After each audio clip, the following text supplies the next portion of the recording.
computer. All right, we're live. What's up, YouTube? Welcome to this generic Sunday, well, evening and afternoon hang, kind of, for depending on where you're at and what you're doing. We're just doing some random Sunday shit and drinking beer and talking nonsense, which is basically the essence of BeerTube, I believe. You know, where people are just randomly sitting with big headphones and drinking lagers and stouts and porters. What is everybody drinking, by the way? I am drinking beer from a brewery called District 96. This is their Politica. It is a Mexican lager. So that is what I like that. I like that. That sounds good. Yeah. And what are you drinking, my dear buddy Harry? Harry, buddy? I've just cracked open a bit of Phantom. It's a new one from them, local brewery-ish. It's a strawberry and lemon zest sour coming in at 6% with vanilla and all kinds of craziness. It's what you describe as a beer. Definitely a beer with added fruit. That looks like a beer, all right. That definitely looks like a beer. Oh, definitely. Yep. I think that Gerben can explain what the both of us are drinking, because we're drinking the same thing. We just actually did a live stream for it, so... We did a live stream of this bottle. It's a cherry porter, 5.5%. It's called Cherish the Love. Yeah, it's supposed to be a cherry. Yeah, from Joop. It's supposed to be a cherry puree, vanilla puree porter. My God, Harry, you have abysmal taste in music. You really do. Is it that loud? Is it? It is. Oh yeah, we can hear it. It is repulsive. It's not that loud. No, it's not that loud, but it is repulsive. No, it's cool, dude. It's cool. No, but it's supposed to be a cherry porter, and the only thing the cherry really does is you get this sort of what you get in any generic porter stout these days is that sort of fruit component, that red fruit component. That's what you're getting, but nothing specifically cherry. And it has this sort of soft, sour, astringent thing going on. But yeah, other than that, it's a nice little beer. So I think this is getting straight up drain poured because it is really bad. It's really heavily oxidized and not very nice. Because that color already looks so incredibly weird. But I mean, it's full of strawberry puree and shit. So strawberry and lemon zest. You would have thought it would be a bit of a color, but it's a bad one. Thankfully, I've got something else planned. But again, I'm not sure if it is the same beer that Rob has. Like I said, oh yeah, I've got that beer to Rob, and I was like, actually no, I think I drank it the other night. I've got another beer instead if he does come on. So yeah, let's go and sort that out. That's totally cool. I was going to ask something, but we can get back to that later on. I know I am totally not a football/soccer fan, but I know that some people who are watching and in this live stream are. Is anybody watching the game right now? Because there's a game on, I believe. I am not. Who's playing? I have no idea. It's Sunday evening and it's the European, so I figured there would be a game on. I'm just going to quickly check. There's two games on, and actually they're done by now. They're both at noon. Noon Eastern Standard Time here in the United States, so they definitely have to be over by now. Yeah, it seems that Italy won from Turkey. Yeah, it was nobody great. It was Wales versus somebody else too. I forget who. Yeah, and Wales won. It seems. Okay. So yeah, that's it. I'm just checking the news right now. So let's keep up with current events. So they found the soldier from Belgium who has been terrorizing everybody, but so that's done. That's an interesting, weird story that's going to. I heard about that. Yeah. So, Matt, what's new from your neck of the woods? I'm celebrating Father's Day. That's what's new. It's my first Father's Day. You know, I'm good, man. You know, basically, you know, got to. Well, let's recap real quick. So yesterday I went on that beer journey. I went to me and Keith left at 10 a.m. We went to a brewery called District 96. This beer. We went to a brewery I'd never been before called Two Villains. Then we went to a brewery called Industrial Arts, which is a very, very good brewery to make very good beers. And then we went to a place called Rushing Duck, which is one of my favorite breweries in the U.S. Very small. Then we went to a brewery called Tin Barn. Then we went to a brewery called Drowned Lands. And then we went to a brewery called Muckraker. And at the last stop in Muckraker, Keith was, I'll bring up some video of it. Keith was asleep basically at that point. And yeah, and I went and hung out myself. I know the owner of the brewery quite well, so I went in there, hung out, and had a beer and stuff, and just was like, hey, okay, drive home. I get home, drop Keith off because I'm driving, so that's why he could get hammered, and drop Keith off, and I get home and I go. So I had an old camera kind of recording footage. I had my GoPro, my iPhone I used like randomly, and then I had my iPad Pro that I just bought. It's like $2,000. I left it in the brewery in the bag. Like I accidentally left it at the last brewery. Yeah. And I was like, oh, Jesus. So I called my buddy Tom, who owns the place. I was like, is my bag there? He's like, yeah, it's right here. I was like, okay, throw it behind. So I had to get up today. My whole day today was like, be lazy and do nothing because it's Father's Day. So I woke up, hung out with the kiddo for an hour or two, and then just kind of went up that way, did some grocery shopping, picked up my shit. Then I went to this other brewery that I rarely go to when I'm up that area because it's just kind of weird. And I'm like, yeah, stop there at 2 beers. And I headed home. So now I'm here. It's just a lazy day of doing nothing. Oh, yeah. Oh, that sounds beautiful. That sounds beautiful. People are, sorry, I just got a text message where somebody was like, why did you show your ass again on live YouTube? It's like, you don't need that. It's not about what I need. It's about sending a message. Message I got a hot ass. Yeah. So this is I went down to the tap room 2 weeks ago with Rory, and yeah, this is the last can I've got left. Glory days are over. Last week. No, weekend before. Last week I was in Bristol. The weekend before was in Cheltenham. Right.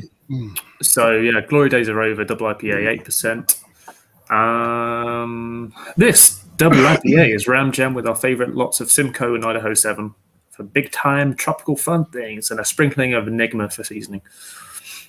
So yeah, we'll see how it is. Nice. I love the can art as well. What they are now doing, they've moved away from their kind of. They're just going crocodiles and everything. It's just crocodile is the animal. That's. I have been dying to try some Dea, but the thing is, though, I'm at this point where right now I'm not buying beer because I really need to get through stock. And Dea is like very well known for pale ales, IPAs, double IPAs. Yeah, I don't want to buy those kind of beers and risk having them sitting around here in the refrigerator for God knows how long because I have to work through stock. And we keep getting. We keep getting Dea drops, a lot of good stuff from the UK, by the way. We keep getting them a lot of here. And I keep having to not buy them because I can't build stock even more than I already have. Drink more. No, because, yes. I have to. No. Yes. Harry, who's your daddy? You. I know. This is why that's why I'm celebrating Father's Day. Everybody, by the way, Cornet, by the way, asked in the chat, what's everybody drinking? Everybody, there's a lot of people saying hello and how you doing. We got Window Beer Reviews with Thomas from Ireland. We got Steve's channel. We have Beardy Beer Reviews, who will just be Brett Beer Reviews soon because he's going to shave his beard. Valdo saying hi. Yeah, that's going to be fun. Brett Ales. What's everybody drinking? Somebody said that Thomas said he missed my ass. Everybody misses my ass. Drinking Extremum Fatto Rye whiskey. Well, there we go. I was about to. Oh, here we go. I want to show everybody passed out Keith. Oh my God, that is just sleepy so boy. He's sleepy boy.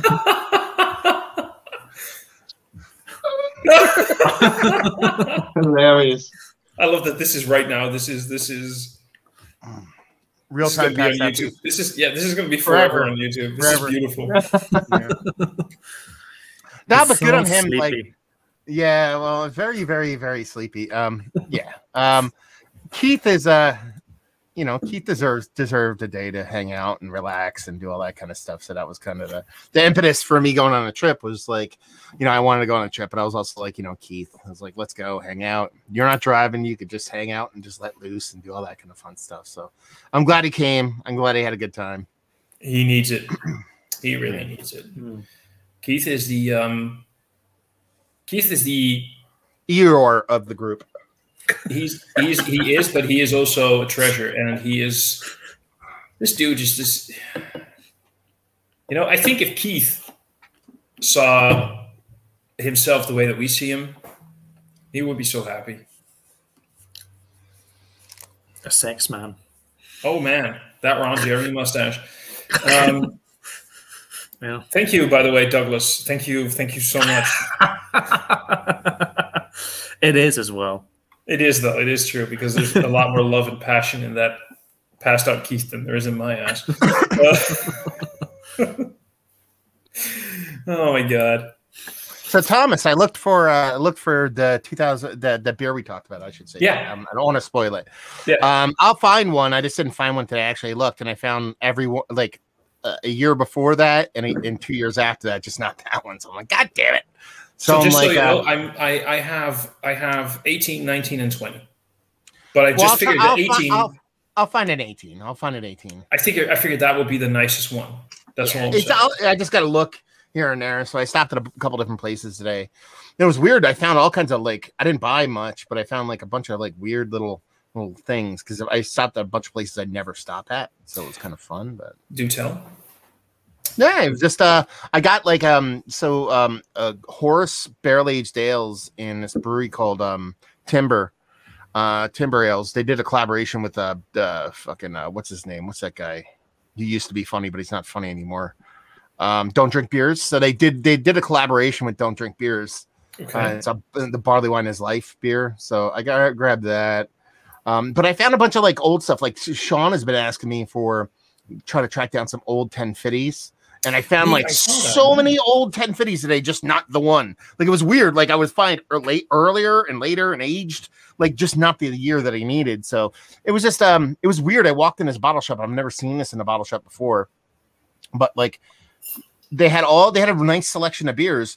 But apparently whoever works, either somebody works there or somebody owns the place is super beer geek guy, because above the rack where all the beers you could buy is all the empties from their bottle shares they have in the fucking place with ripping fucking rare whale beers. You know what I mean? I'm who the fuck owns this place? You know what I mean? There's Crazy Hill Farmstead shit and all kinds of stuff. And I'm okay. I'm I want to be friends with somebody that works here. But yeah, just out of curiosity, because you're saying that these guys have so many vintages of 1050 barrel aged.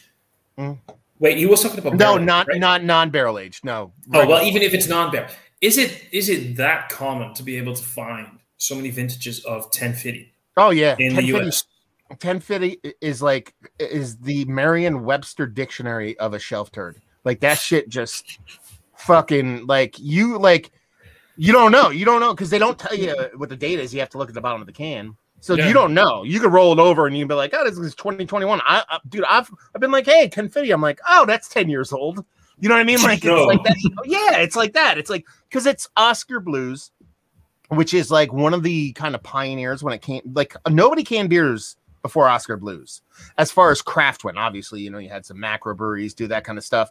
Alchemist was at the head of the curve, but Oscar Blues had let's put it this way. Crowlers, the metal. They're the company that made the machine that crowls. They partnered with Ball, which is Ball is the cannery that's the company that actually produces the crowler machine. They technically co-invented the crowler with Ball. So that's how long they've been canning stuff. So they've been at market for so long, you know what I mean? And it's just one of those beers that's been around forever. So it's just randomly you pop into a shop. What'll happen is there's so many little mom and pop shops in the middle of nowhere. I can pull into a decrepit place in the middle of nowhere, and they got a case of 1050 10 years ago, and they just haven't sold them all yet.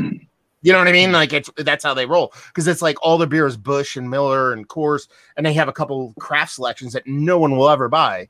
But this place is like, oh, we'll give you a case on spec, just sell it and see how you do, and then they'll fucking never sell them, and they just sit there forever and ever. So that's how pure gold, man. Well, you have to understand too. Like for me, like yesterday, I went on a journey. I drove. What did I drive? Like 250 miles yesterday is what I did, like drive wise, for breweries yesterday. That's like a normal kind of or easy loop of beer driving for me. When's the last time you drove 250 miles? Whatever kilometers that's probably what 500, 600 kilometers. No, it's about 300. 3 times so 700. Yeah. No, fuck off. No, isn't it? You and your metrics. It literally, you have to do the miles times 1.6. A kilometer is shorter than a mile, correct? No. Yes. Yeah. Yes. I mean, sorry. Yes. So you have to do it. Yeah. So you have to do it like times 1.6. So if you did so it's about 300 and something, almost 400 kilometers. But that's what I mean. Like my exposure rate is what I'm saying. It's much wider since there's a lot of bottle shops, and I'll drive down the road and I'll be like, what's this random place I've never seen before? I'll just pull in. Half the time I walk in, there's nothing. They have nothing. I'm like, okay, fine. But every now and then I walk in, I was like, holy fuck, why is this here? You know? I think this is one of those population density things that there's a difference between like the United States and Canada, probably even more, because I used to talk with somebody from Canada about this stuff. For the Netherlands, the idea of driving 400 kilometers in a day, that literally means going from the top of our country to the bottom. Yeah. If you go in a straight line, if you can go in a straight line, you go from the top of the country a little bit more north than where I live, and all the way to the south would be, that's 400 kilometers. So the entire idea for somebody from the Netherlands to say like, yeah, let's drive 400 kilometers today for shits and giggles to discover some stuff and do some things is kind of outlandish. Especially when you have a transit system like we don't have. You know what I mean? You have trains and shit that like you can get from point A to point B on the train, correct? Basically, yeah. From where I live, even though I live in the north, it takes about 5 minutes by car to get to the train station, and from that train station, yeah, I can basically go anywhere. There's like the route I took today. There's zero way for me to get in those areas unless I drive a car. Like I can't get there by bus. I can't get there by bus, by train, nothing. Uber, no, it's too far. Like no, seriously, like what is your closest train station? My closest train station is only 15 minutes away, but it goes to New York or Philadelphia. Done. That's it. Okay. There's stops along the way, but those are the places those trains go to. You know what I mean? Yeah. So they'll stop along the way to pick people up, and you can get off, but you're stuck with that route. You know what I mean? Like I'm not going to New York, I'm not going to Philly, so I got to drive. Okay, no, I will say that one. Where I live, so my train basically goes to a town called Groningen. But Groningen, you want to say it, Harry? Groningen. There you go, sexy boy. Groningen basically is one of the hubs of the Netherlands. Even though it's in the north, it is one of the hubs. From Groningen, I can go basically anywhere in a straight line. I can go to Rotterdam, I can go to Amsterdam, I can go to Utrecht, the big cities. I can go to all of those in a straight line without any stops. So that's easy enough for me, and that's basically I can be in all of those cities in a few hours by train, and it's cheap, it's easy, and the best thing is I can get drunk and I don't have to drive a car, which is fun. But the also thing is that, like you were saying, the population density. There's like I would say, like I went to a place called New City, New York, which is like at the outskirts of New York City. It's like it's like not New York City by any stretch, but it's like people live there and commute into New York City. Once I went from there to that other brewery, Industrial Arts, and once I started my trek towards the brewery called Rushing Duck, which is probably 3/4 of my route, I'm on all back roads, kind of a lot of farmland, middle of nowhere, driving through nothing. Like that's how it is. And then you like drive through farmland and there's a little town. then drive through farmland, and there's a tiny little town. So that's kind of what it is. Like, it's not like now there's 3 breweries really close to each other. That's why I hit, you know what I mean, a bunch of breweries in one day, because there was literally at one point there was 3 breweries within 8 minutes of each other. But it's like, you know, it's a lot of driving, but it's a lot of fun driving. Like that's like I would do that drive just to drive without beer involved. Like, you know what I mean? Just to drive in the back roads and have fun, have the windows down, music blasting. That's fun for me. So it's kind of like a double thing. The only thing that sucks is I can't drink. You know, like I go to these breweries, I have like a lager, and I'm like, okay, you know, off to the next one. I can't drink. Like they got a quadruple centuple fucking 20% IPA. I'm like, yeah, I could sniff it. Maybe I'm allowed to sniff that. That's probably the max, you know. Sniff. I did something similar like years ago when we didn't have quite as many craft beer shops as we do now. I did something similar. I actually thought, oh, you know what, should we drive to Beers of Europe? And Beers of Europe is like a 3-hour drive away from my house in Birmingham. So I was like, yeah, fuck it, let's do it for a day. Drove there 3 hours, went and spent like 400 quid, drove back, absolutely fine. I was just like, that's and then nowadays you can just like, I'll drive down the A4 a little bit. It takes me like half an hour. I drive to Newbury, and I get like loads of beers and then come back if need be. I don't think like round here you can't easily visit shit tons of breweries because there's not many breweries in my county. There's like 3 or 4 big ones and not many like tiny little ones. But if you go closer, if you go to Bristol, you're fine for that. If you go to London, it's just ridiculous. It's another world. But not around here in the countryside, in the sticks. There's just nothing. Harry, how many breweries, not counting, you know, yours, how many breweries do you have in like 30-mile radius? I think, there's 2 in Swindon, 3. There's probably about 4 in Reading. I think that's pushing it on a 30-mile radius, though. Probably about, I'd say probably under 10. Under 10? Under 10, yeah. And for you, Gerben? I think a bit more. About 15, I think. Really? That many? Yeah. Really? Counting local tiny breweries. Yeah, even though, but still, I wouldn't have expected there to be so many. Yeah, in the city where I live, there's about I think 5. So. Dang, yeah. I hadn't expected that. Okay, no, that's actually pretty impressive. I think if I had to think, within that kind of area, for me, 30 kilometers, 1, 2. Can I count Gypsy Brewers? Yeah, it's a brewery. I did. It's a brewery. So if I count Gypsy Brewers, there's 1, 2, 3, 4, 5, 6, 7, 8 maybe 9. Okay. Give or take. That's actually more than I expected. Mm. And for you, Matt, if you go for like a 30-mile radius, how many breweries would you have? I don't know. 30 miles. Like, let me actually use Google. Because I'm just kind of curious. That's mostly because we were talking about the population density, right? Because for Matt, I know that Matt actually has quite a lot of breweries that he considers local. This is why I'm asking. He considers local, but because I'm trying to. Okay, so I'm looking at 30-mile radius. That's the thing. I want to see like. So this brewery. Let's see where these guys are. Just trying to get like an idea of the 30-mile circle. So this brewery I went to today is around 30 miles. So we'll use that as the standing point, the marker. Just on Google alone, I mean, I got 1, 2, 3, 4, 5, 6, 7, 8, 9, 10, 11, 12, 13, 14, 15, 16, 17, 18. So probably I would say close to like maybe 40. Yeah. In a 30-mile radius? Yeah. Yeah, it's a bit mad. Well, that's a lot. Okay, just to give you an idea, okay?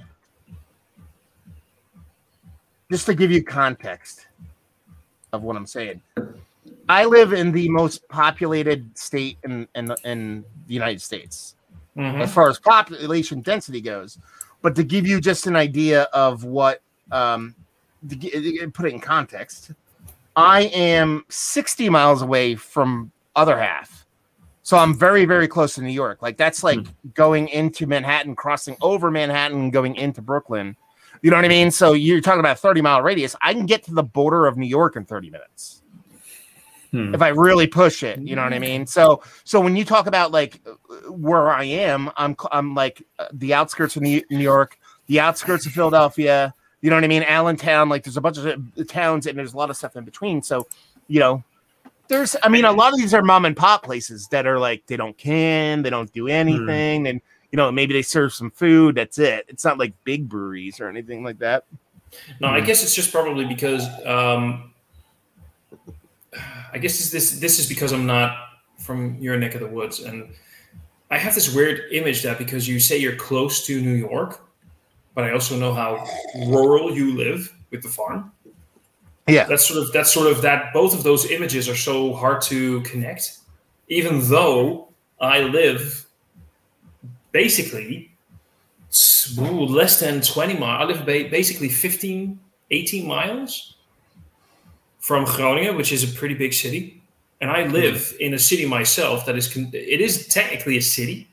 It is considered rural though, and I live in a quite rural environment. So I do understand the concept. It's just so weird for me to consider that you're so close to New York and still live, considering the scenery that I see when you sometimes post reviews. I don't know. Well, I sometimes think you live in Kansas or something. I don't know. So this is where I live. Okay, that the start is where I live over here. This is the other half. The green denotes kind of like rural, like kind of farmland. So you could see, you know, obviously zero green around New York. New York City is right here. This is Manhattan Island right here. So you're talking about like it is population dense, and then here's a big density. So there's a city here. There's a city here. There's a city here. There's a city here. You know what I mean? Like when you see these swaths of non-green, then you kind of pop in like Hackettstown would be my closest larger city. This is the place where I would get that train that goes to New York. And that's like, if you zoom into there and then like look at it, it's like a typical city. You know, there's like, you know, buildings higher than 2 stories, you know what I mean? Shit like that. But when you look at the actual, like, you know, what's what, it's, you know, all this is here. But you have to understand 30 miles for me is right about here. So my circle is going like this of 30 miles. Yeah. You know what I mean? So I'm encompassing a decent amount of space. And that's why there's probably closer to 40 breweries, you know? Damn. Now, how many are good? That's another conversation. I was about to say you're living a good life, but okay, maybe, but yeah. No, I mean, we're lucky out here in New Jersey, in a weird way, because New Jersey was actually like the least populated brewery state in the United States for quite some time. Like 4 years ago, there was less than 100 breweries in the state at all. You know what I mean? Completely across the board. So, yeah. That's an interesting. Oh, Harry's internet is doing its thing again. I'm just gonna wait for Harry. There he goes. My internet was so good for so long. Yeah, basically the entire live stream earlier did nothing. Yeah, it was absolutely fine, and they're just like, we're on foreign internet now. We're gonna get this is kind of funny. I literally 3 weeks ago, you and I started a live stream together. Yeah, yeah, I remember when you're on about. The moment that beautiful boy down there hit the live button, his internet dropped out. There was just me on his channel going like, crap, now I got to start his live stream. That's how beautiful his internet is. Now, that's an interesting thing, though, because craft beer booming, the industry, everything. I guess we all kind of noticed in the last, 5 years, 10 years, the amount of breweries that have been popping up. And probably for people like Matt and Harry, even more than for people like Gerben and me, because the Netherlands is always lagging a little bit behind when it comes to the craft beer scene in general, global. I mean, that's how I feel about it, Gerben. I don't know how you feel. I think we're way behind Matt still. But yeah, sure. But Probably. Well, let me ask you this.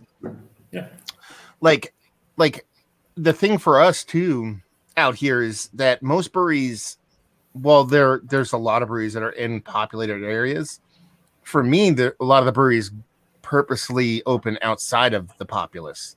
So like you can go to a city and have a couple good breweries, but most of the breweries are going to be located, 10, 15, 20 minutes outside of the populous city.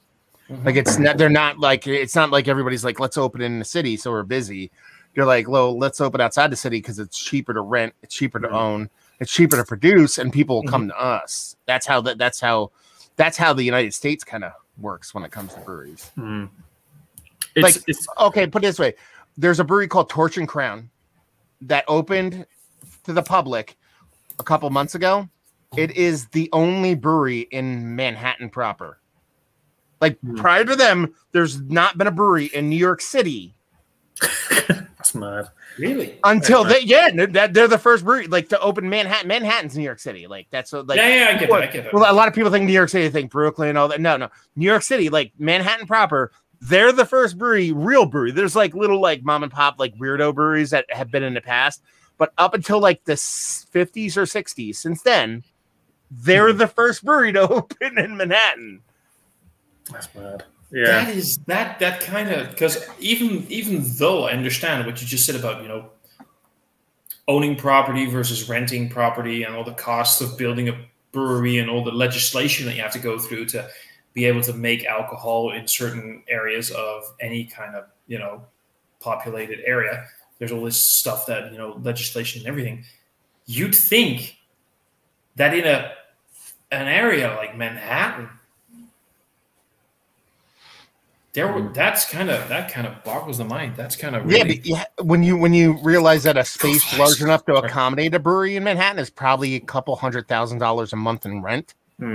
Yeah, of course. You know what I mean? How much beer do you have to sell? I've worked for one brew pub, and we were in the center of town, and it wasn't right in the dead center of town. It was in like a kind of suburban area within the city. I know for sure that their rates were massive of what they're paying. But like now, like all breweries I know around here, it's either industrial estate, which is kind of you never find them in the center of town. You'll find them near in Birmingham. I think of Birmingham, right? There's a place called Sturchley, which is where Glass House are, and there's a couple of other breweries set up. Attica there, and then also Birmingham Brewing Company are there. I think possibly one more as well, which I might be forgetting. They're all kind of in that area because it's like semi-industrial and a bit of a shithole. And slowly people are, different bars and stuff are going there because it's cheap rent, and it's kind of slowly improving the area, making it better. But like where I am, I'm on a farm in the middle of nowhere, just because we've got a huge estates business, and it's all farmland business is all around there as well. So we just have a huge site there, and it just works for us. But my previous brewery as well that I worked for, that was on a farm, just because it's cheap. Well, I would imagine, and you can correct me if I'm wrong, I would imagine a lot of the I won't be though. But I would imagine a lot of the breweries that exist in England and Scotland, like if they're in whatever, Manchester or London or they probably are so old they like bought and own, and they don't have the overhead of purchasing a spot in modern day. You know what I mean? Yeah. A lot of the old ones, but a lot of the old ones are like that for sure. I think even some of the newer ones, they just try and pick at the site which is cheapest rent possible. Like Manchester, for example, I look back to Cloudwater's old site. They used to be based in the Railway Arches. I think it's Cloudwater's old site, but there's loads of breweries who are in the Arches, just because Network Rail, the rail company who owns the arches underneath the bridges, they have a really, really low rent because the quality of life underneath those arches is pretty low. Like, good luck if you got a toilet and stuff like that. You might have running water, But then like loads of breweries set up underneath there just because it's dirt cheap. But yeah, and I think but with the older breweries who've been going for years, I know that they still have to pay rates. Like Fuller's, they were looking at selling their original site but then obviously they got bought out by Asahi, so it's fine. Someone else's problem now. But there's a nearby to me. There's a big brewery in another town called Wadworths, and their kit must be like a 60-70 barrel. So a decent size. Yeah. And they're looking at selling their building because their building that they brew in is so old, they can't modernize the kit in any way.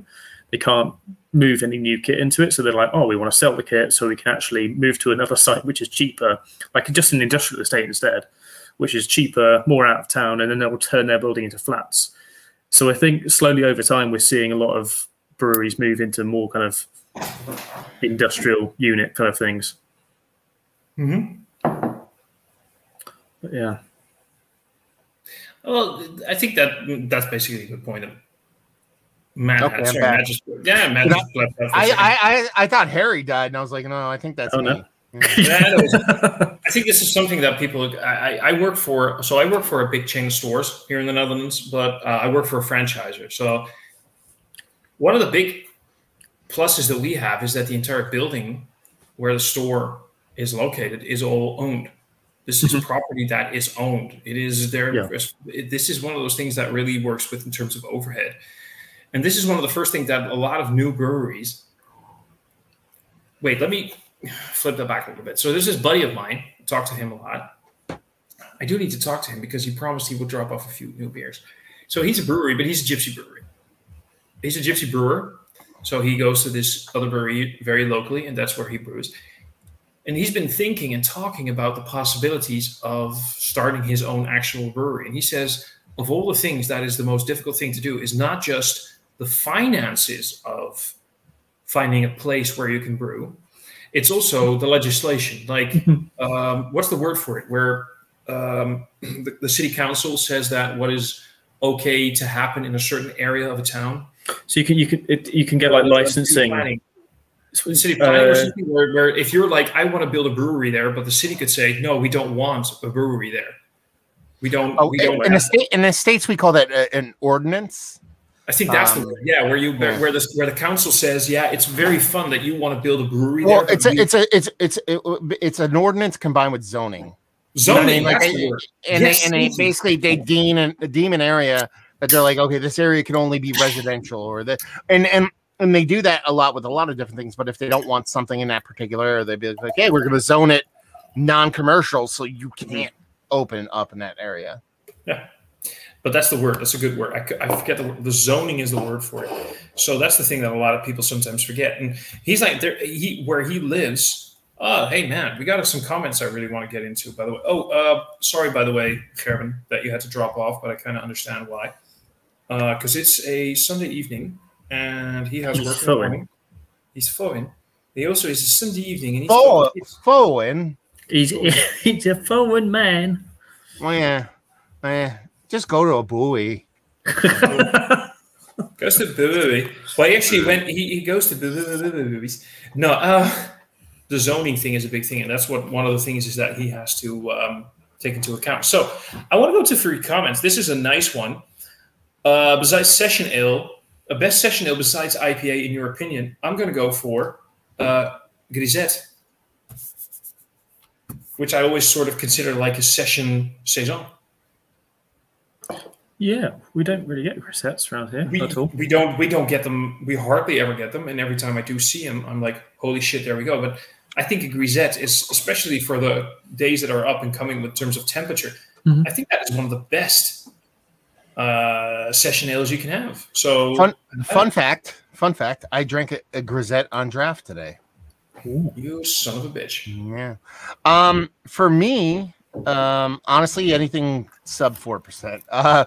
You know what I mean? Like, it's not the beer, it's a session. I like Belgian table beer, like Farmhouse Ale, like 3 3.5, 3, you know, and like 3% range table beer. We don't even say Belgian beer.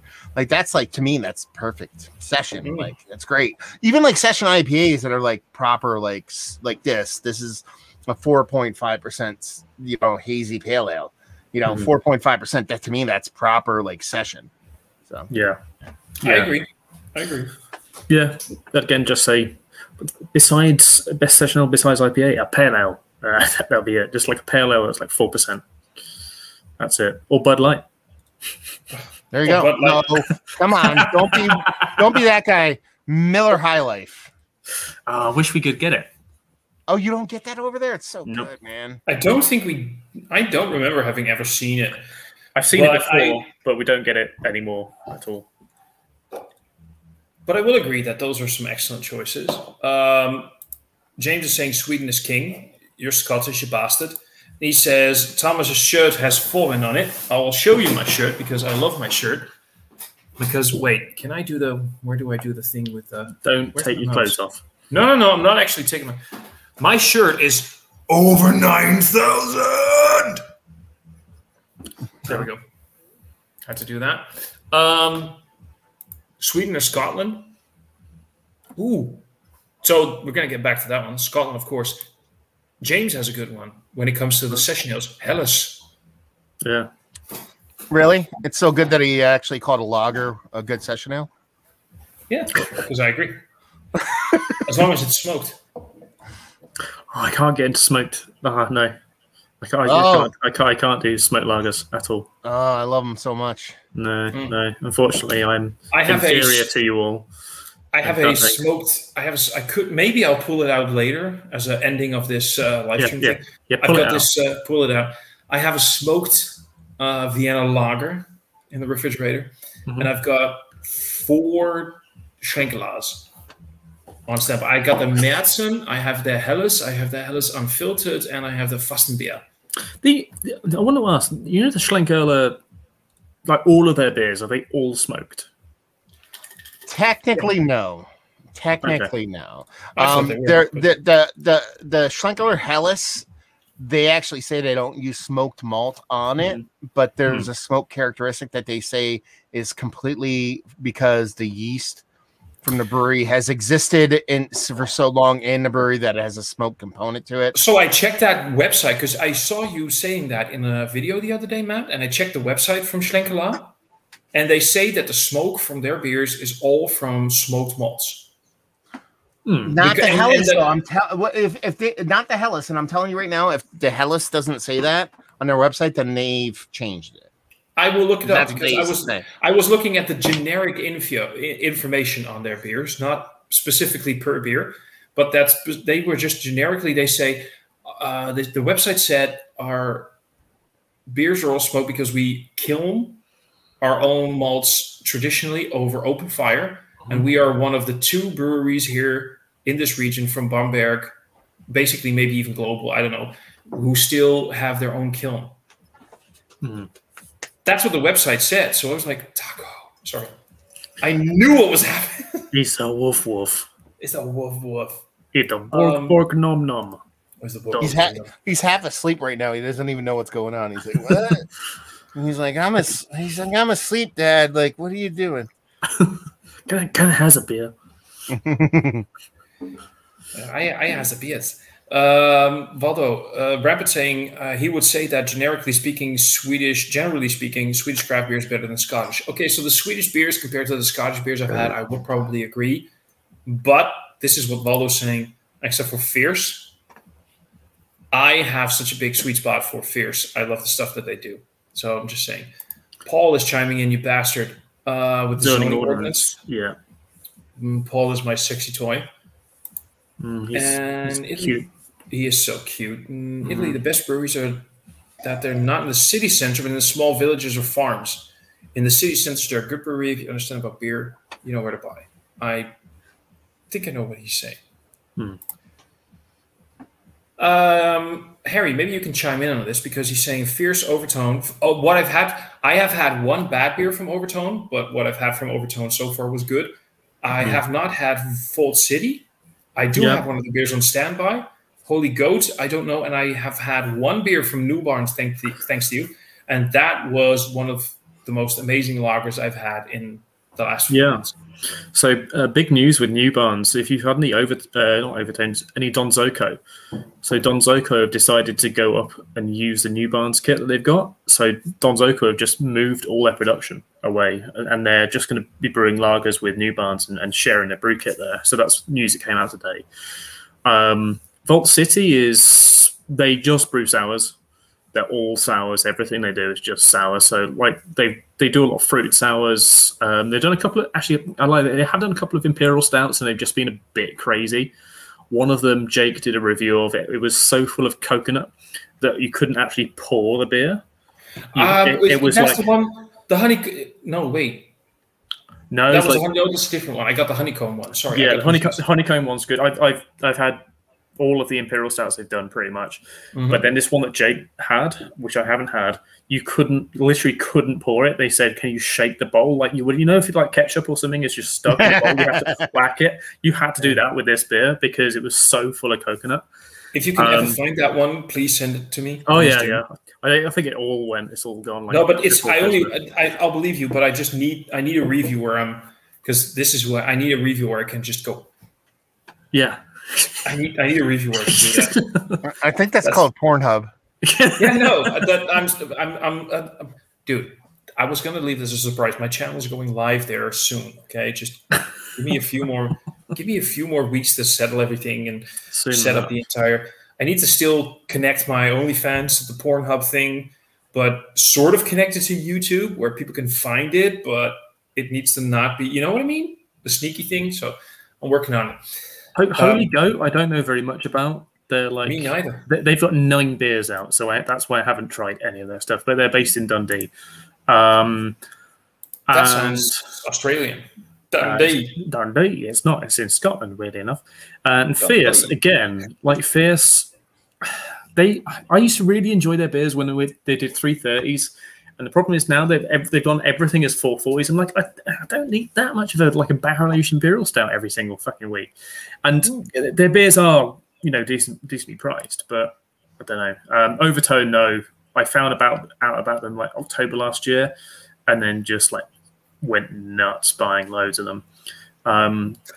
They're like the artwork on the cans is always great. It's always like a circle on. It takes up pretty much the whole can. Yeah, it's like the psychedelic, baby. But they're massive techno heads. They're massively into techno and drum and bass and stuff like that. And just all the best music in the world. Not that shit that you listen to, Thomas.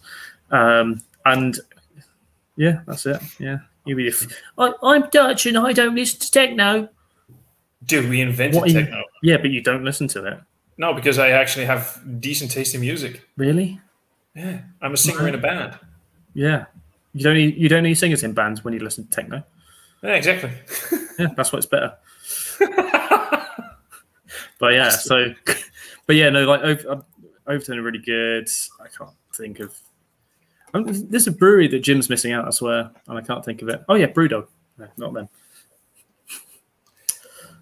And Harry Session is a 7.5% caffeine-infused fruit drink, you son of a bitch, and I still hate you for it, but I love you for it. And I am still, every day when I come home from work, I am secretly hoping that there's this little note from the mailman that says there's a parcel at the neighbors, and I keep hoping that there's more of that venom dragging through. I'll find a way, because I found that there's one that we all thought had been discontinued, and I have to now review it because it hasn't been discontinued. It's not rhubarb and custard. It's something like lemon sherbet flavor. I haven't tried it. It's the one that I haven't tried. I've tried everything else, and there's also a strawberry ESQ. The ESQ is like double percentage, 15%. And it comes in a bottle rather than in a can, and I haven't done that either. So I need to. Yeah, that's why it's called ESQ. Extra special quality is what the ESQ stands for. Bottled dragon. I was trying to guess what the Q stood for. Now there's a lot of things that were popping in my head. That's it. You know what it stands. Not quality. Oh, you know what it stands for? It stands for ¿Qué? Okay. ¿Qué? And then you go like, oh, comprehende. It's still full. Wait, it's still full. Did you, by the way, Matt? Did you ever see that it was a mystery beer? Beer. It's a fermented drink. It's a mystery beer that Harry sent me, and it turned out to be a 500 milliliter can of a 7.5% ABV. Basically, what it was is caffeinated energy drink with 7.5% ABV on it. Yeah, that's what we call over here. We call that Four Loco. Yeah, that's stuff. It's Four Loco. Yeah. It was Four Loco.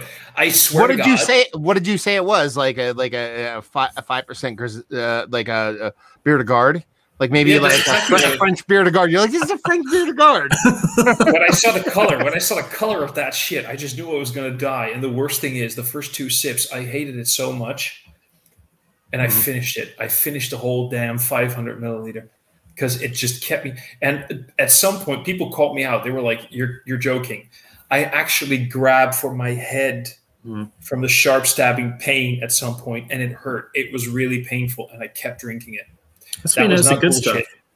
It gave me sugar rush, caffeine, caffeine up, and alcohol down. Yeah, within a minute of drinking it, and then sugar shits like an hour later. Yeah. Dude, that was beautiful. That was the most mesmerizing thing that ever happened. That's right. I'll send you a mixed box of every single flavor I can find. Yeah, but you're gonna have it, and we're gonna make a live stream of it. You and me, baby. Fuck, man. The most I've done in one sitting has been 3 cans of that, and it just ruins me.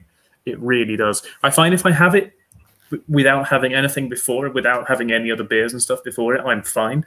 If I have it midway through a session, that's my session gone, like ended, because it just flicks the switch and says, "Ah, you're going to be fucked now." And not in a good way. Not in a good way, in the worst way possible. But I think next time I'm going out, I'm going to have some beforehand. I need it. I just want to see what my body can handle. Yeah. I just want to push that limit. Well, yeah. Well, I think next time I'm going to House of God, and well, if it happens this year, then I'll definitely have it beforehand. We'll see what happens, mate. Vanessa Kitty's saying, "Hi. Hello, Vanessa." And she's asking, "Smoked?" Well, that's because we're smoking. Well timed, Matt. That was beautiful. That was gorgeous. Rapid Lioness, James is saying, Helles beer ain't, but they taste like they are because of the kit. Schlenkerla. I think you're still talking about Schlenkerla, because of the kit, because I'm assuming because of the brew kit. I guess I see where he's coming from. This makes me very intrigued because I've had a few of the Schlenkerlas, but I've never had the Helles.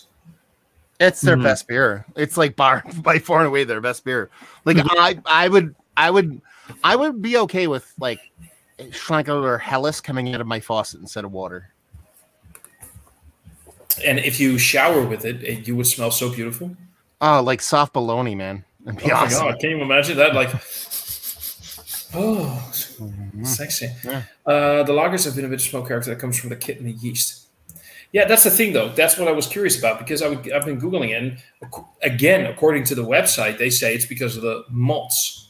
And because you were talking about smoked character coming from the yeast. I was like,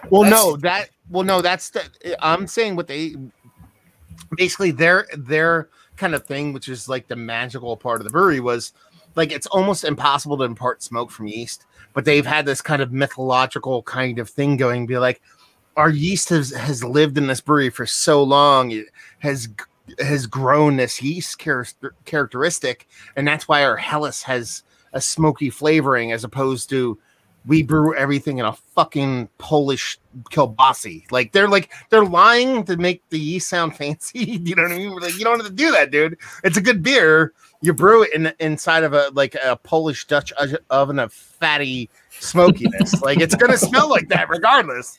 You know what I mean? Like I don't smoke cigarettes, but if I hang out on the bus with a bunch of cigarette smokers, I'm gonna smell like a cigarette smoker. Their Helles hangs out with the cigarette smoker. You know what I mean? Like that's how it is. I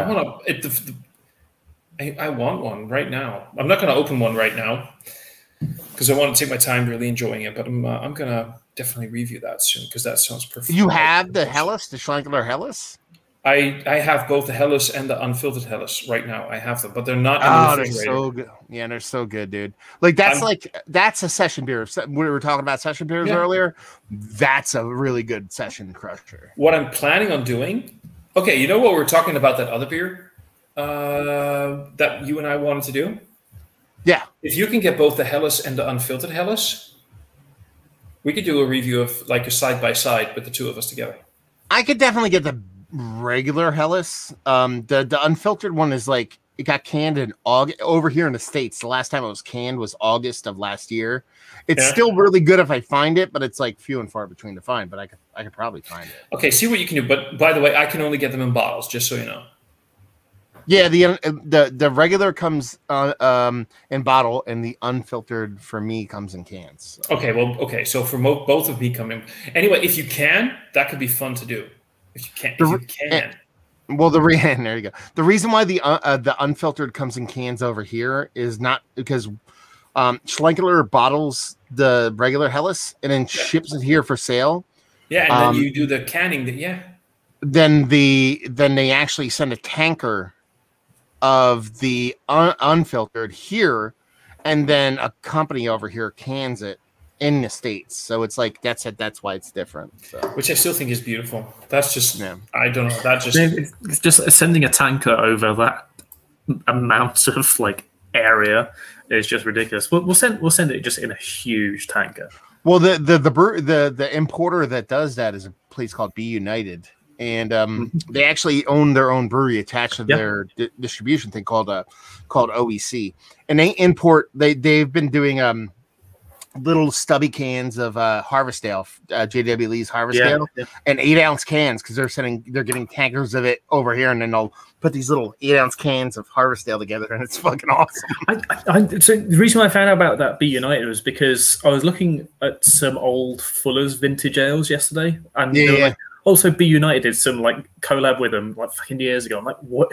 Who's this? Who are these guys? Yeah, they've been importing for like forever. Like forever. Okay. Like I remember getting a the Courage Russian Imperial Stout from them from like the late 90s. That's how long they've been importing stuff. Yeah. So yeah. It's when I send a tanker away. I had one on Tuesday or something. It was like it was only like 10,000 liters going into it. I've got another one coming soon in July, which is like 25,000 liters, and that feels like a large amount of beer. Actually, not. It's actually not that much beer. Well, the company I work for now, like I don't handle the direct importing of the product, but I handle a lot of the logistics leading up to the direct import of the product. And basically tankers or international shipping or travel is like, if it fits, it ships. Like we pay for the container. No, seriously. Like we pay for a container of product.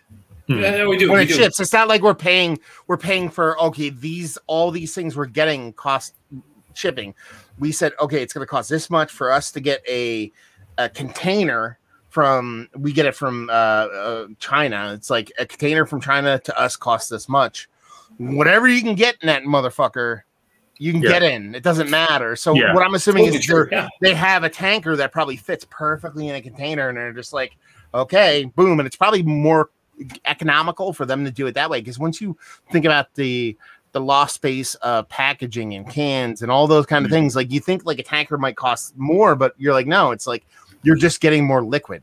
So it's probably way cheaper for them to ship the tanker over than it is like cases or bottles. Yeah, but we see the same thing when so this. Just to make a point about that, what Matt's saying, like in an analogy, the store that I work in, we sell these floor mopping sets where you got like this bucket and you can rinse out your mop in it. You got like this press thing.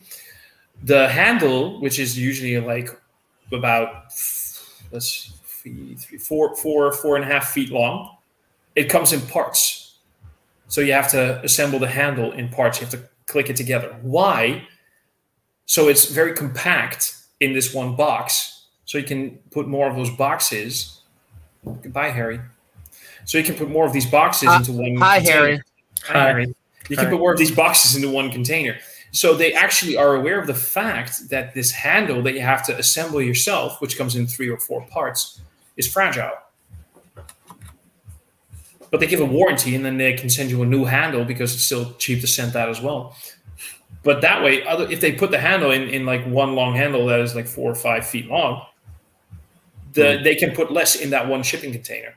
And the entire volume of beer that is wasted if you bottle it in Germany or can it even, well, canning might be one thing, but especially if you bottle it and put it in boxes, and the amount of wasted volume for every bottle, like basically, you can ship so much more beer in those cans. And I think the biggest thing that they're doing it for, though, is because Germany is aware, like, oh, hello, America. We heard you like your beers in cans. There you go.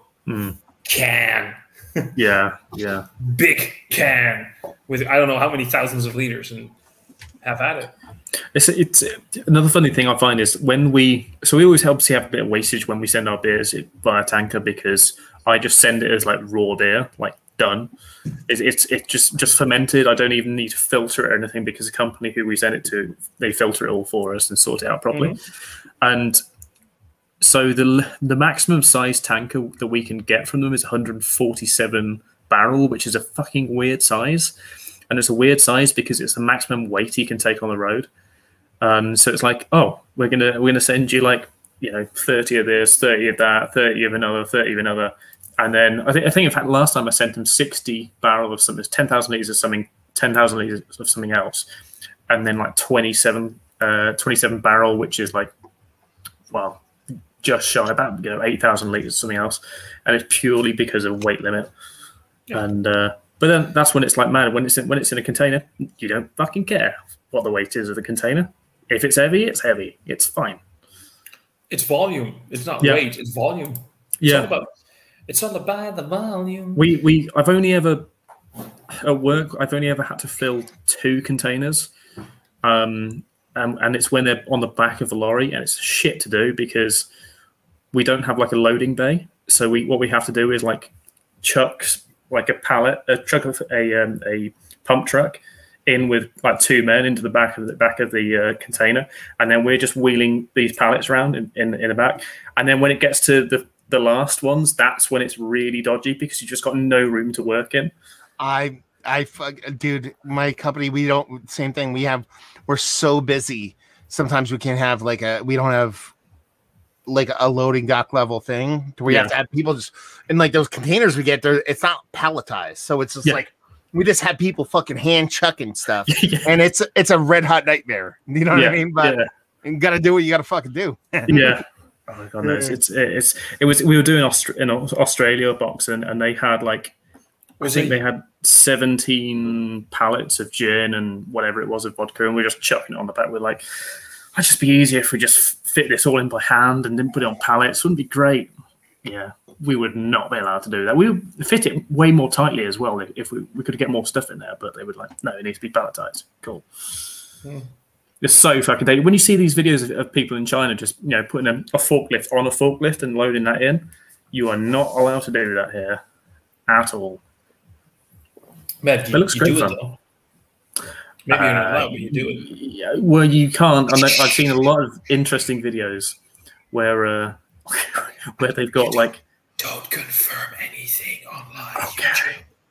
Okay, it's because it hasn't happened. But no, like I've seen videos where, like how I just showed my naked butt earlier. But there you go. Yeah, that didn't happen. No. Where people drive a forklift down a lorry, and then it falls out the bottom of the lorry because a forklift is actually quite heavy, and they don't think it's it? Yeah, I know that. They don't think it's going to be heavy. You don't think it's going to fall out the arse of a fucking lorry. Of course not. Yeah, why would it do that? Paul was chiming in. Just enjoyed 10% triple IPAs from Helltown, and I didn't wake up with a hangover. Total session ale. Paul? Well, here's a fun fact. Well, no, here's a fun fact. Any beer is a session beer if you try hard enough. Yes, exactly. That's and if there's one thing that we all know from Paul is he tries hard enough. Very, very hard. Rob said he's not coming on because he's struggling to stay awake. Paul's well, okay, that's cool. And Paul's saying Dragon Soup chugs next year. Dragon Soup chugs every day. Shoot for the Fiber saying good evening. Paul saying, I used to love the Oerbach, but the oak smoked double bock finally won my heart. And the Helles is the best Helles in the world. I am very much looking for that double bock. I need the double bock.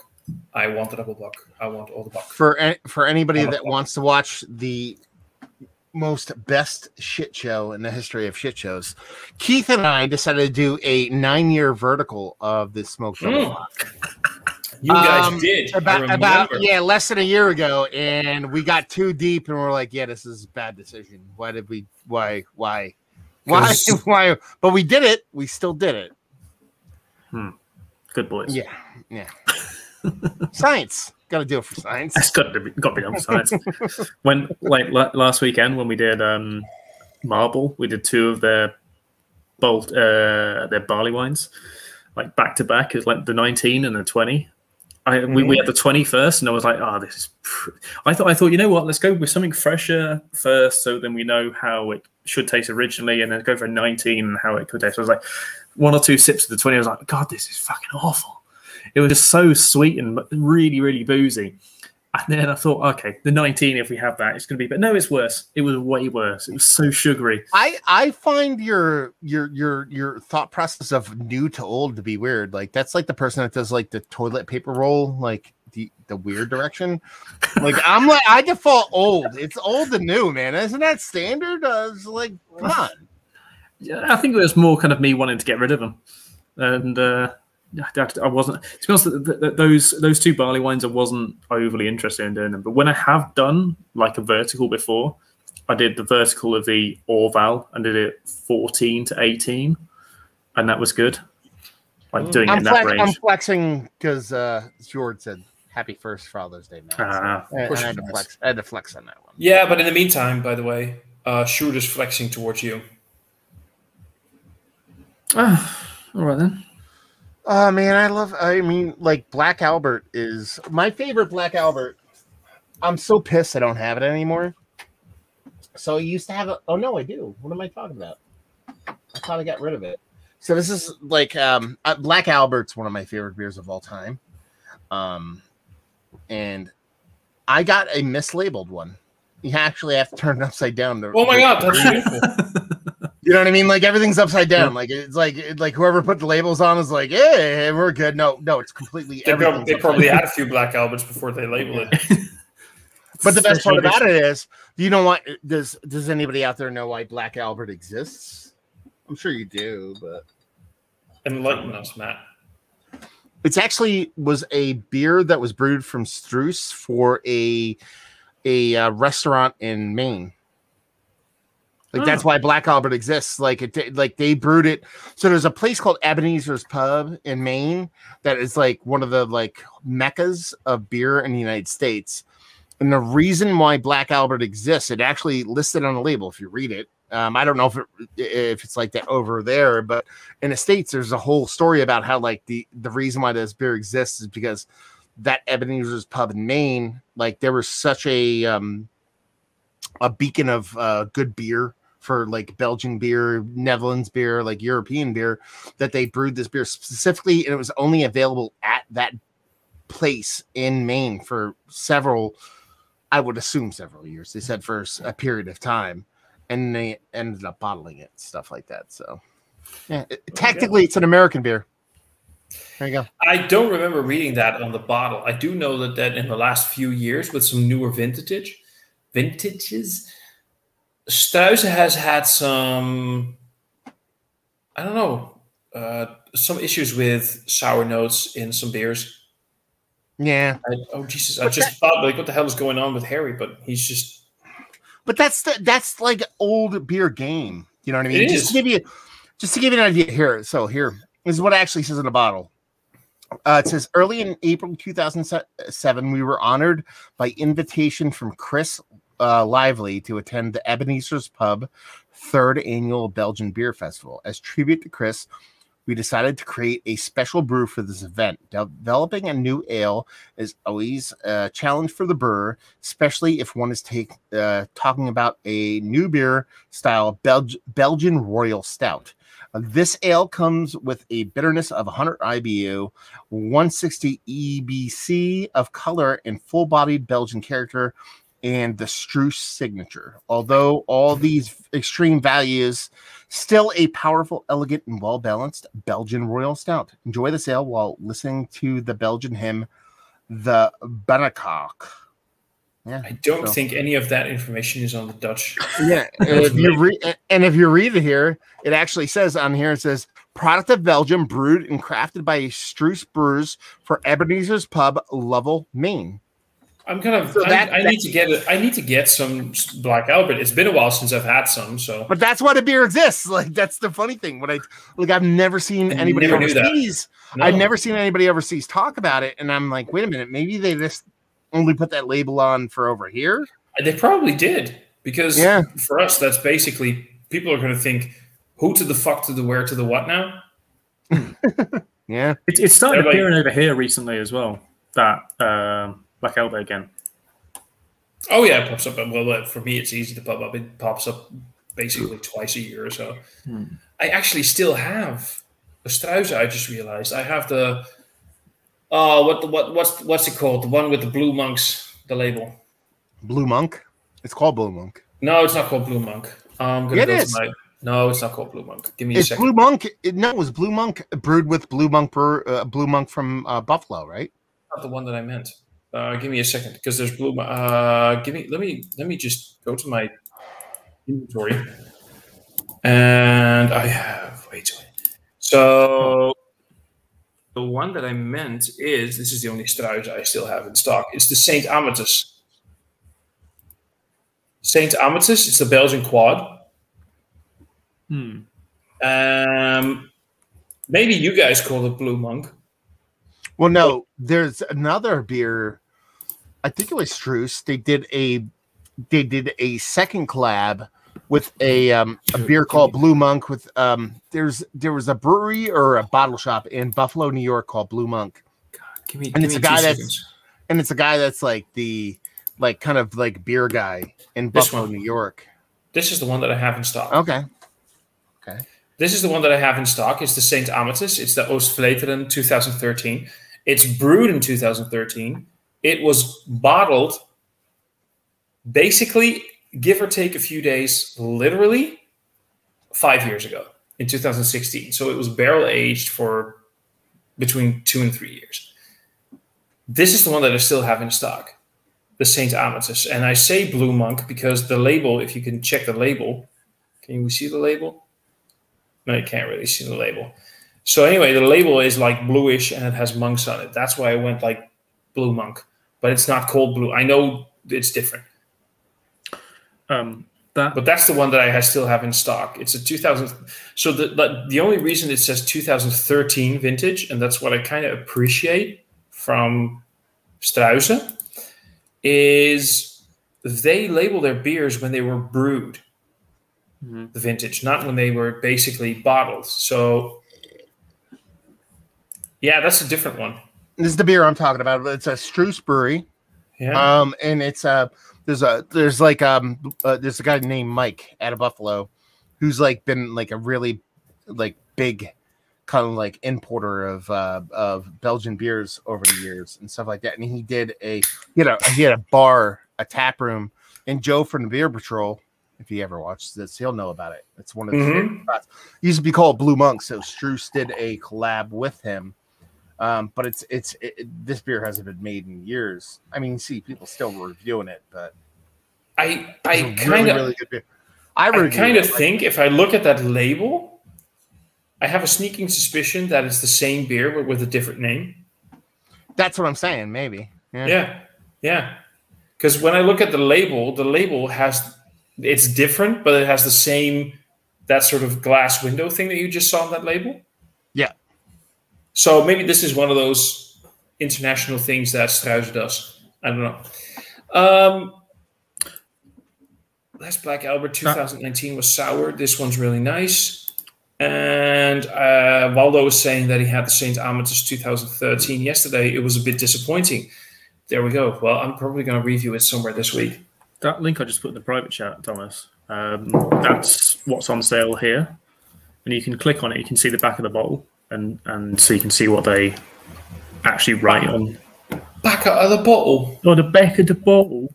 It's the back of the bottle. And that's what they write here on the Black Albert. Yeah, I think that is basically what we get as well. We don't get the entire... But it says imported in the USA by Shelton Brothers. So it's just like, cool, you can write that. But then it's one thing for us and another thing for the Americans. It really probably fucking is. I don't see a date on those. Do you see a date? We don't need best befores. or Brudons. No. But it's new to the website, so it can't be old. But yeah, fucking figure man though. Yeah, I had a load of Brick City from. So these guys, Bricks City. So when we were at Sydney and Eden, which is actually Bottles and Books, like their bar, we had a load of their beers last weekend, and then now I've just cracked open. This is probably a bit old. Thin Man Brewery. Okay, Thin Man Brewing is owned by the guy that owned Blue Monk. That made the beer with Struce, like that like literally the same guy. It's all coming together. So yeah, one of you stole my tie. I got it from Low Cost Beer, so it's definitely like past its best before or something. But chocolate cherry imperial stout. I don't know what ABV it is. It doesn't say, because why would you need to put that on a can? Wait, I have easy access to what's the beer called again? One of you stole my tie. One of you stole my tie. Yeah. By Thin Man Brewery. The ABV is hopefully about. Oh, that's disappointing. That's very disappointing. Oh, is it? It's only 8.7. Oh, that's not really imperial, is it? And you really thought you were going to get fucked. And not in the best way. Fucked in a good way. Not the way I want, but in a way. Oh, I'm going to go get another beer. Because this is what we do, right? You guys go. It's actually quite nice. Yeah, I mean, what happened is that the guy that owned Blue Monk owns like several different like bottle shops and bottle shops in like beer places and Buffalo, New York area. And great spots. He has a awesome little beer bar I've been to several times called Moorpat, which is taproom backwards, by the way. So Moorpat and a bunch of different places. And he had that Blue Monk and it closed. And he does a bunch of festivals. And, beer blew up so much at the end. He ended up being like, fuck it, I'm just going to open a brewery. And Thin Man is the brewery that he ended up opening. So, sweet. But you said that it was a collab with Brick City, BRIX. Correct. No, this isn't a collab with Brick City, but I had some Brick City last weekend. So loads of Brick City. Okay. Yeah, loads of Brick City beers have come in, and it's on that Bottles and Books list. If you just look on that thing, link in the private chat, there's loads of Brick City beers, and they're what I had. So we had Get Peeped, which was Citron Mosaic and Marshmallow Creme. Sorry, we haven't. Triple IBA. Had the Coconut Connection. That was actually the first beer I had when I was there. Grateful Jams I didn't have. They had like a different keg list to what they had in cans, but I've had Power Jams and Sexual Jams or something before. Yeah. I bought it, and I bought it from Beer Dome, and I bought it because of Thomas. But yeah, so that's like. So Bricks is one of the breweries that's like that 30-mile radius for me. Okay. They're like exactly 30 miles from me. Right. So one of the breweries that I visited yesterday was a brewery called Two Villains. I haven't been there before. Both the brewers that worked there were ex-Brick City brewers. Right. Okay. Okay. They're called villains because they must have done something when they were there. Nah, they're just like big hip hop heads, and they're like MF Doom and all that kind of stuff. Yeah. No, they're from New Jersey, so it's guaranteed that they're all criminals. Oh man, pretty much. There's a sexy voice. Hey, Paul. How you doing, you beautiful bitch? Hello, foreign people. Hello. Hello. Hello. Hey, bro. Thin Man. I just had some of their Bliss not too long ago. Good stuff. Oh, no. My favorite beer from them is they're a Pils Mafia. They make a Pilsner that up in Buffalo, New York, they have a NFL American football team called the Buffalo Bills, and they make a Pilsner for like tailgating at like the sporting events, and like you know, you can say whatever you want about, you know, American sporting events. Buffalo Bills sporting events are the best. Like they're red hot, amazingly crazy people. Like they basically had to tell, like they had, let's put it this way. The Buffalo Bills had to write a letter to all their supporters saying, please stop bringing tables to all the tailgates and parties before, because all they would do is climb up on top of trucks and jump and slam in the table.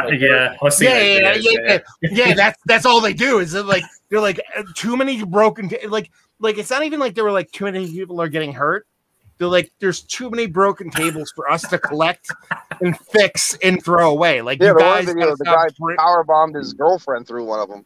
Yeah, they're good. Just like, we can't like just like every time a game's over, there's like 900 broken tables in the fucking parking lot. Like, you guys gotta stop. That's it. They get so drunk in the the tailgate because they know they're going to lose anyway, so they get all drunked up and have a good time. Not anymore, man. They're fucking a great team. Oh no, they win now, huh? Well, yeah, that's the thing though. Like they were always crazy like that, but now they're winning. It's almost like it's like. But now they're winning. Now they go insane. Cocaine to their like Boston. Yeah, Boston's a little weird.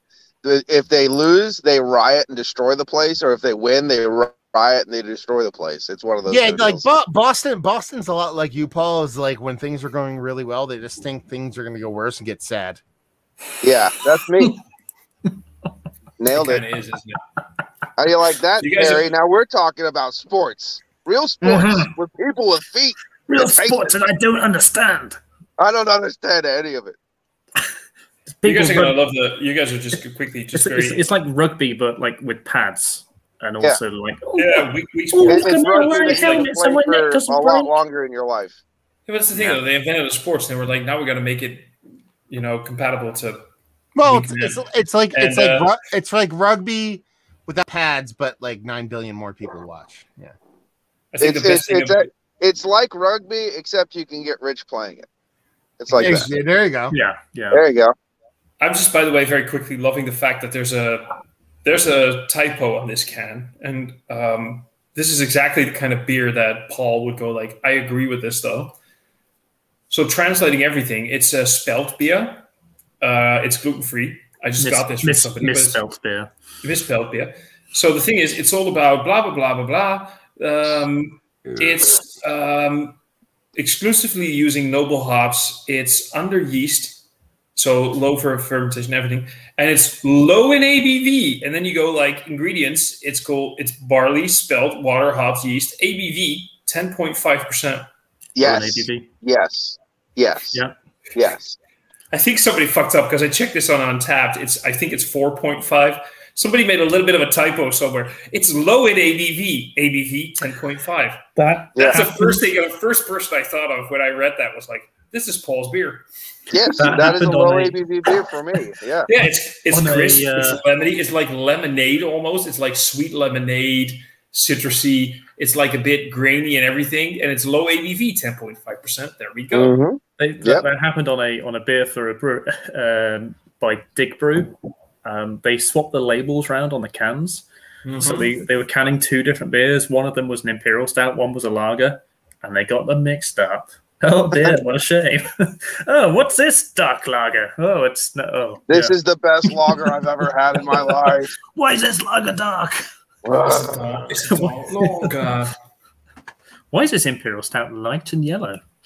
Oh my god! Can you imagine the fucking blow up I would if I poured out a lager from an imperial stout can? What? I think I'd have an aneurysm. You'd have an analism. That would happen too. Yeah. So apparently Wallows beer wasn't from 2013, it was from 2018. So I kind of get the disappointing thing. And Stuart is saying, Holy shit! I had 2 sips of this beer and I'm burping like an asshole. There we go. I know somebody who probably loves Black Albert because it's from Belgium, because it's forward and it's racist, isn't Belgium. It's Belgium. It's forward and it's racist. It's Black Albert. Who's he? I don't know who he is. I know. I just want to say some beers I've got. Whilst Matt and Paul are here, Sleeping Village, Night Archive, Volume 1. It's an American brewery. You should know it. Why don't you? Sleeping Village? Yeah, it was Sleeping Village. Sleeping or sneaking? Sleeping Village. Butt touching village.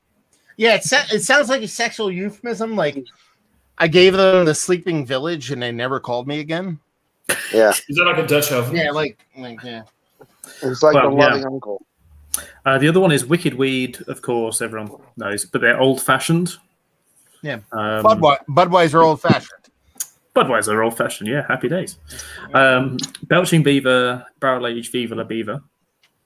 Yep, I've had that. Yeah, Belching Beaver was like a super hot, like they're like almost like Hansel level hot for a minute, and then and then Mashin Brewery Coconut, 2017 Bourbon Barrel Aged Imperial Brown Ale with toasted coconut, which just sounds like sex beer. So I thought I'd get them all. Loads and loads beer. Sex ales. That's what we want. Sex beer. Sorry, you drink this, you will not get sex. Sex beer.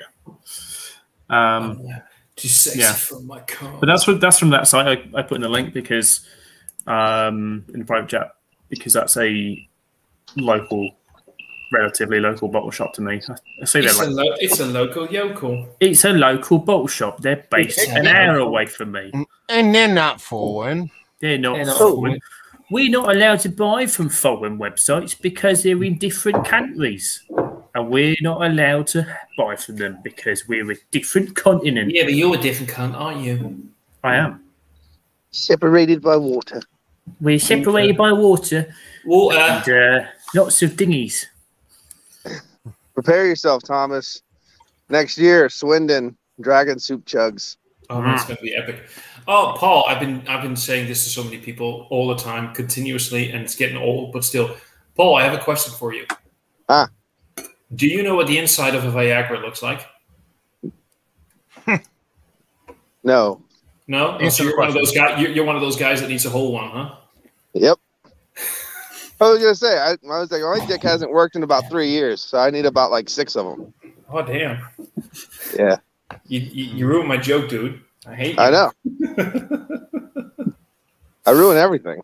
No, you don't. You ruined your asshole, but that's that's a whole other thing. I'm actually genuinely looking forward to force feeding Paul Dragon Soup. Yes. And seeing what happens. You can't ruin it if you want it to be ruined. Like, but you ruined it can't be ruined. That sentence was much longer than it should have been. All you had to say was, "I can't wait." You're looking forward to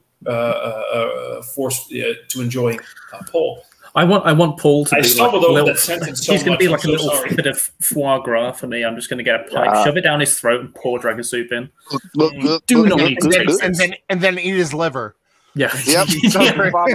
with some fava beans and a nice Chianti. With a nice Dragon Soup. Yep. PennDOT. Yeah, Matt. PennDOT wrote me a letter and said, "Stop stealing their road cones for sex toys." Well, I get it. Like, you should write him a letter back and be like, "Stop putting sex toys in the fucking road." Yeah, stop putting dildos all over the road. I won't steal them. Like, come on. Think of the children. Or even better, make them bigger, fat and fur, son. Paul is literally the definition of "if it fits, I sits." Yeah, if it fits, I sits, baby. Anything could be a sex toy if you're brave enough. It's like barley wine for the asshole. Oh yeah. Exactly. Yeah, I don't even want to know what kind of beverages Paul has used to perform enemas with, but the butt chugging Olympics. They would have been so fizzy and spouting. Oh man, this is soda stream in his butt. This entire live stream just went so fucking None of that sideways. re-fermentation ale in the bottle shit. That's too gassy. Oh my god, there we go. Re-fermentation in the bum. In the bum. All the way to the I once brewed a Force beer in feed my myself asshole. tablets of champagne yeast. How does the bottling work though? So everyone pushing Camden tablets into you. It's called force carbonation, by the way. Force card. Oh man, I really was hoping somebody was gonna make that joke. All right, Harry, Why- pull my finger. Boom. There it is. She's a gusher. Old Faithful. Squirter. But that's a whole other kind of squirter. There it is. Oh, it's a brown juice, baby. You get warm Julian brown beer. I just noticed, by the way, that we went from 10 viewers to 5 viewers, and I just really would like to say to the 5 people still watching, thank you for your dedication and your love and your twisted, beautiful mind. For the 5 that went away, suck it up.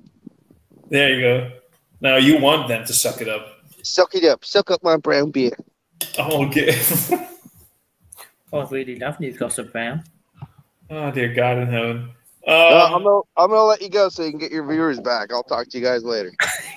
Cheers, dude. Talk to you later, man. Bye bye. Love you, buddy. Nice having you.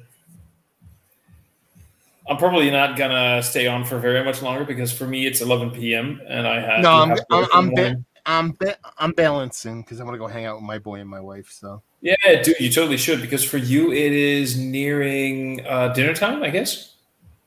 yeah, it's like 5 o'clock here. Yeah, and it's like 11 p.m. for me, so I got like work in the morning. I actually, even though I was joking about it, I think for me it will be kind of okay if I don't show up with a hangover at work. Again. It's better to go into work like that without a hangover, I found. No, it's better to go like don't have a hangover, but still be. Yeah. Is it really? Because It's like not. if you go to if you go to work with a hangover, it sucks probably for like an hour. Yeah. But if you have fun the night before, you had fun for hours. Exactly. You know what I mean? Like And you know- it sucks, but then eventually you work through it. Because especially if you like work your ass off, like if you're sweating your ass off, that hangover is done. Like it done. Yeah. But not So, even that. like- The best thing is, if I feel crap tomorrow at work, I can still say, yeah, I got my first vaccine on Friday, and I've been feeling pretty crappy over the weekend. That's it. It's side effects from the first vaccine. Yeah, speaking in denial there, but that's fine. I think, speaking in denial, you're like, it's just the after effects of me having this jab like 5 days ago. Yes, that's what it is. Like it took not. By the way, not joking. A friend of mine, she had her second jab last Monday, and she was basically sick for the entire week. She only started feeling better on Friday. She had some severe. Was she though? Like I'm almost at this point. I'm like I think people are like making shit up just to get like days off work and stuff. She showed Like me pictures of her arm. no, like every single person I know, like legitimate no, not like internet no. Like every single person I know that's gotten it has been like, I don't understand why everybody's having a problem with this. Like I have not met one person that had an issue. Yeah, I trust this. What she actually showed me pictures of her entire arm was swollen. Too much smoking. Simple. Yeah. Stop I'm wanking. just saying. No, but this is. I've heard a few. I think the most severe side effects I've been hearing is just like I feel a bit lethargic. Mm-hmm. I've had that for like a few hours, and the arm was a bit stiff. But then again, I had the Pfizer one, so the entire connection to Viagra. It's not that weird that my arm was stiff. Yeah. For me, for me personally, the largest side effects I've seen was personally myself, like my arm. Like actually, my arm got really sore, like really sore. And the other one was a bunch of people talking bullshit and acting like they're fucking hurt to get off work. That's the other one I saw. Yeah, well, but like I told you, this one I know that if she said that she got sick, no, dude, I'm trying to. I know, but no, but like, I know, like, but nah. I know, but I do know that what you're saying is completely 100% true. People are using it as an excuse. I know that- two people from my company that use it as an excuse to just totally. take days off. Of course, and we have those kind of fucking weirdos. No, actually, I have to admit, I think the thing that was, I have this sort of slight, I'm not going to call it an actual phobia, but I don't like needles. And I was hearing stories about some people saying that this was like a big fucking needle, and there was a lot of vaccine that they had to push in. So the bigger the amount of the liquid, the vaccine that they have to push in, they need bigger needles. So I was like really dreading that entire moment, like the needle going in, and that was nothing. You felt nothing. I've been stung by mosquitoes that were worse than that damn needle. Well, as someone, that was the only thing. Go ahead. No, that's it. Basically, that was it. That it was just that the entire needle. People have been making so many fusses. That's what I've been hearing a lot. Like, oh, it's a big needle, and the actual shot really hurts, and you can really feel like, oh, it's such a blah blah blah. And it was gone before I even realized they actually put the needle in my damn arm. Yeah, as someone who's like actually like for 18 years of my life, I did like body modification, body piercing, scarification, implants, branding, all that kind of stuff. Yeah, like I have used needles the size of like pencils. So when someone says it's like a huge needle, I think of like something the size of a fucking Sharpie. Someone like I get jabbed with like a needle, like the needles they use for like inoculation and vaccines is like a 28 gauge needle. I'm like, I didn't even use that. Like, that's way too small for me to use. So it's like, it's always been funny for me to be like, yeah, that's not like, exactly, because and that's why I got freaked out, because until I realized that there was a side effect. Have I ever told you that I am partially blind in my left eye? No. I'm partially blind in my left eye, and that's a side effect because I used to get this shot every year for hay fever. Turns out that there was a side effect, and you can get partially blind in your eye. There we go. So I don't get them anymore. I used to always get that needle every year. This needle was less than that. It was nothing. It was literally nothing. So that's the biggest thing that I kept freaking out about, because I don't like needles. I kept thinking like, oh shit, that's going to be the biggest thing. And other than side effects, I felt a bit, towards the evening, I felt a bit like lethargic and a bit like, I'm a bit tired. I'm a bit And then I woke up the next morning and nothing was wrong. I haven't had my vaccine yet. I thought you had the first one yet already. No, it was supposed to happen on Wednesday. And I went to go and have it. And they were like, oh, what's your booking reference? Or gave it, well, you're not down on the system. What's your name? Blah, blah, blah. And they're like, oh, no, you're not down on the system. I'm like, here it says I am supposed to be here today. Here it is. Why is it not on your system? They're just like, it's not on your system. Can you come back next week, please? I'm like, what the fuck?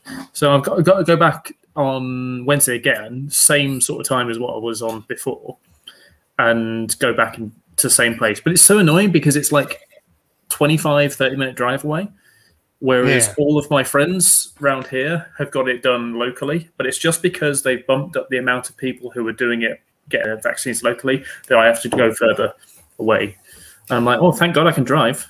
Otherwise, I feel pretty privileged about the fact that here in the Netherlands, things are going very, very fucking smooth.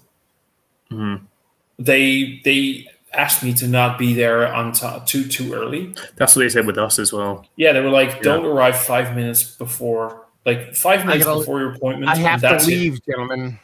I'll see you guys later. Cool. Hey, see you later, Matt. Talk to you later, and have a great Sunday evening, and we'll talk later, dude. Bye-bye.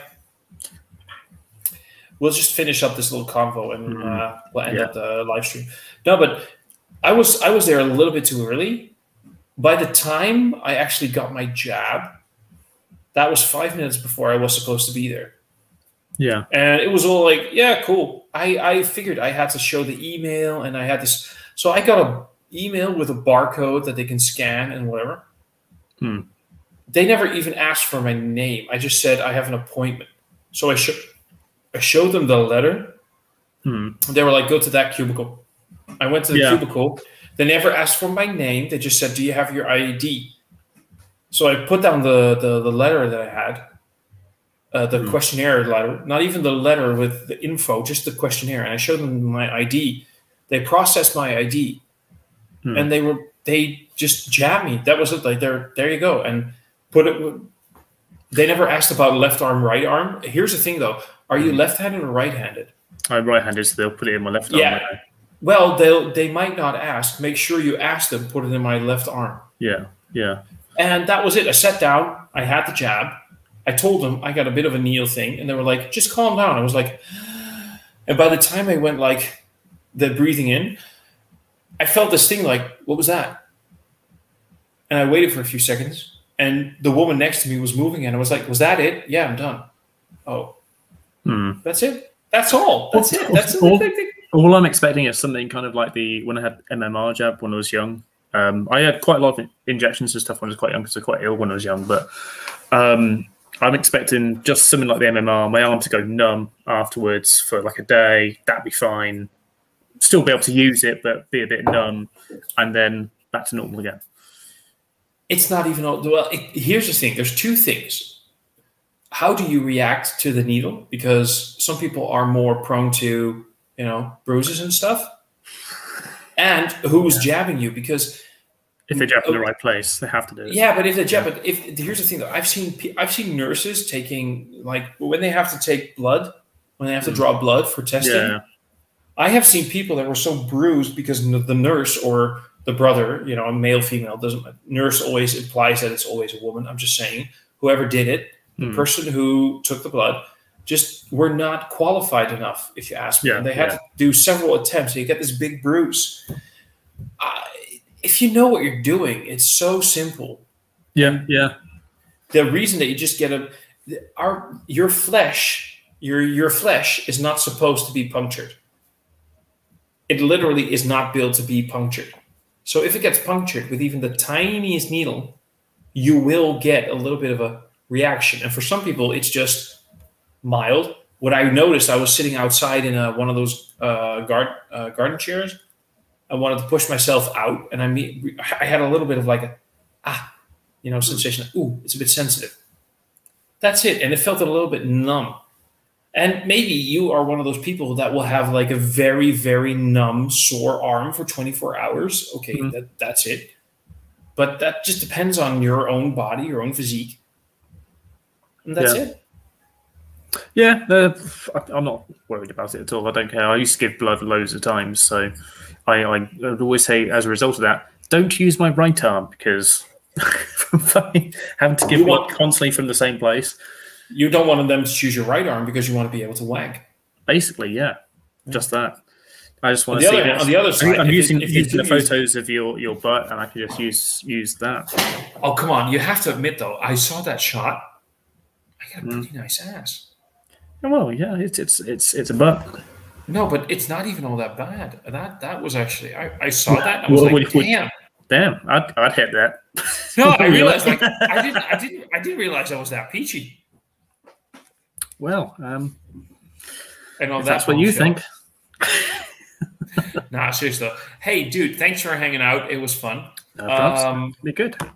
Yeah, laugh. And I'm just going to end this one and going to go to bed in a little bit because, responsibilities and adult life and that kind of bullshit. Yay. I love being an adult and having bills to pay. It's so much fun. And miles to go before I sleep. Yeah. So it was fun hanging out, and I'm glad we did because you and I have not hung out enough in the last few months. No, I've been very busy. I've been a busy boy. Same here, dude, because when you have time, I don't have time. When I have time, you don't have time. So we'll figure something out. But it was fun. I loved it, and I'm glad you were here. So thank you very much. Thank you for Gerben and for Matt for joining in. And to everybody who's still watching, have a good evening. Have a great sleep. Or night, depending where you're from. Harry's going to listen to his dum, dum, dum, dum. Pretty much. And have a good wank when he thinks about my bum. I will. I know you will. Love you.